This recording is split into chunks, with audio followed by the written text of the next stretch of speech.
সকলোকে নমস্কাৰ আৰু NRG Studioৰ মজিয়ালৈ স্বাগতম। পুনতে সকলোকে ইংৰাজী নৱবৰ্ষৰ হিয়া ভৰা উলগ যাচিছোঁ। আশা কৰোঁ সকলো কুশলে আছে। আজি পুনৰ বহুত দিনৰ মূৰত আকৌ এটি বিশেষ ভিডিঅ' লৈ মই আপোনালোকৰ মাজলৈ আহিছোঁ। আসলতে এই প্ৰজেক্টটো মই যোৱা বছৰ অক্টোবৰ নৱেম্বৰতে বনাইছিলোঁ, কিন্তু কিছুমান বিশেষ কাৰণবশতঃ মই কিছু হতাশ হৈ আছিলোঁ, যাৰ বাবে সৃষ্টিশীল কামবোৰৰ পৰা কিছু বিৰত থাকিবলগীয়া হৈছিল। কথাতে কয় বোলে উপকাৰীক অজগৰে খায়, গতিকে অজগৰৰ পৰা সাৱধান। বাৰু যি কি নহওক, আপোনালোকৰ মৰম আশীৰ্বাদতে পুনৰ সৃষ্টিশীল কাম কৰিবলৈ অনুপ্ৰাণিত হৈছোঁ আৰু সেইবাবে আজি এই বিশেষ ভিডিঅ'টো লৈ মই আপোনালোকৰ মাজলৈ আহিছোঁ। আনৰ বাবে বহুত কৰিলোঁ, সেইবাবে এইবাৰ নিজৰ বাবে এটি উপহাৰ নিজেই সাজি উলিয়ালোঁ। আৰু সেই উপহাৰটোনো কি, তাৰ উমান আপোনালোকে মোৰ নতুন ইণ্ট্ৰ'টোতে পাই যাব। গতিকে সময় অপচয় নকৰোঁ, আৰম্ভ কৰোঁ।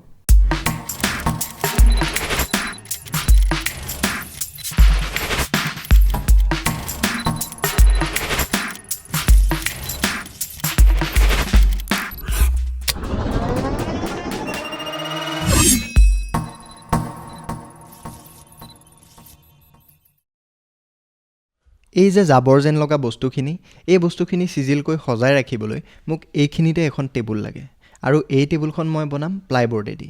কিন্তু আগে পিছে কেতিয়াও এনেকুৱা আচবাব বনাই পোৱা নাই, গতিকে চাওঁচোন কিমান দূৰ সফল হ'ব পাৰোঁ।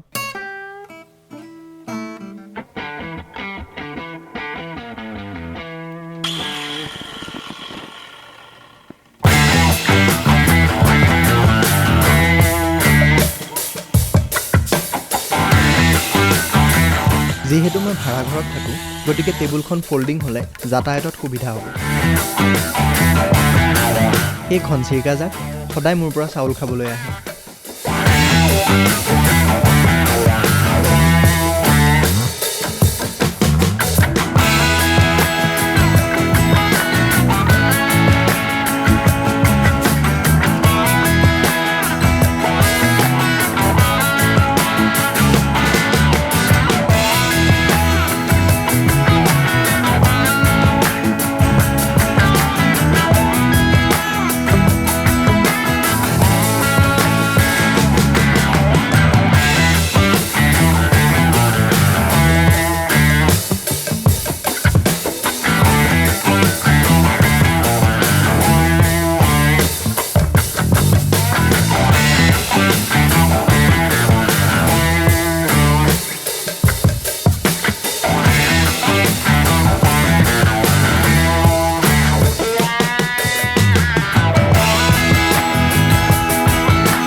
তিনিদিনৰ মূৰত কিবা অলপ হোৱা যেন পালোঁ।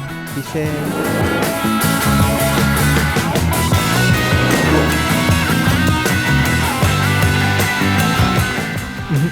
শুই থকাই ভাল।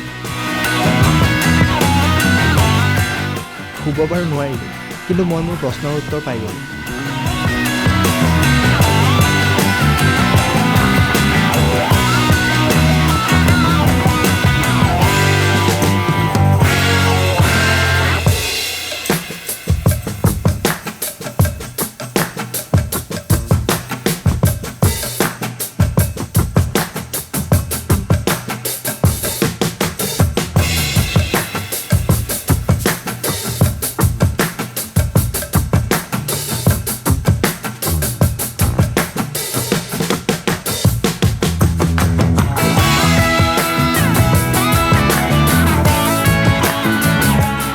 আকৌ এবাৰ দিনে ৰাতিয়ে নেৰানেপেৰাকৈ লাগি নতুন ডিজাইনটো সাজিলোঁ।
এইবাৰ আহোঁ কাৰিকৰী বিভাগলৈ। মই মোৰ টেবুলখনকে এটা এক্সটেনশ্যন হাব হিচাপে গঢ়িব খুজিছোঁ, যাৰ বাবে শ্বৰ্ট চাৰ্কিটৰ পৰা বচাবলৈ ইয়াত মই এটা ফিউজ লগাইছোঁ।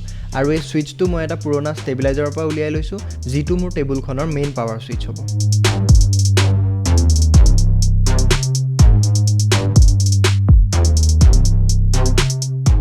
মোক দুটামান সৰু সৰু LED আৰু অলপ LED ষ্ট্ৰাইপো দৰকাৰ হ'ব।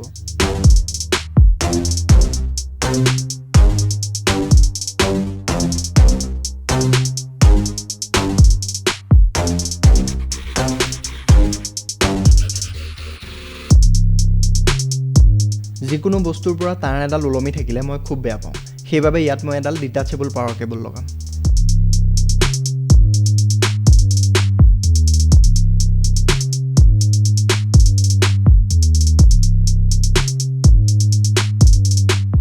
আনুষংগিক বস্তুবোৰৰ বাবে এটা ৰেক্টিফায়াৰ।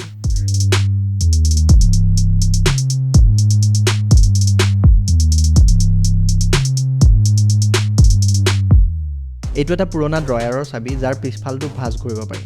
আৰু ইয়াক মই এখন পুৰণা CPU ফেনত আঠা লগাই লৈছোঁ, যাতে মই ফেনখনৰ এংগলটো সলাব পাৰোঁ। আচলতে মোৰ হাইপাৰ হাইড্ৰছিছ আছে, সেইবাবে তলফালে এখন ফেন হ'লে মই বেয়া নাপাওঁ। আৰু সৰু সুৰা বহুতো বস্তু বনালোঁ, পিছে সেইবোৰ ৰেকৰ্ড কৰাহে নহ'ল, কাৰণ ভিডিঅ'টোও বহুত লম্বা হ'ল হয়, আৰু ময়ো সদায় একে সোপাকে কৰি ভাগৰি পৰিছিলোঁ। সেইবাবে আপোনালোকক একেবাৰে ফাইনেল প্ৰডাক্টটোকে দেখুৱাম। এয়া মোৰ ৰুমৰ অৱস্থা। আৰু সময় আকৌ ৰাতিপুৱাই দিলোঁ।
টেবুলখনৰ হাইটটো এনেকৈ বনাইছোঁ যাতে থিয় হৈও অনায়াসে কাম কৰিব পাৰি।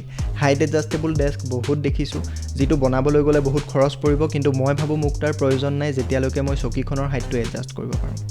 গতিকে মোৰ এই বিশেষ প্ৰজেক্টটো কেনে পালে জনাবলৈ নাপাহৰিব, আৰু ইয়াৰ বিষয়ে যদি কিবা সুধিবলগীয়া থাকে কমেণ্ট ছেকশ্যনত নিশ্চয় সুধিব। পুনৰবাৰ ইংৰাজী নৱবৰ্ষৰ শুভেচ্ছাৰে বিদায় মাগিছোঁ। ধন্যবাদ।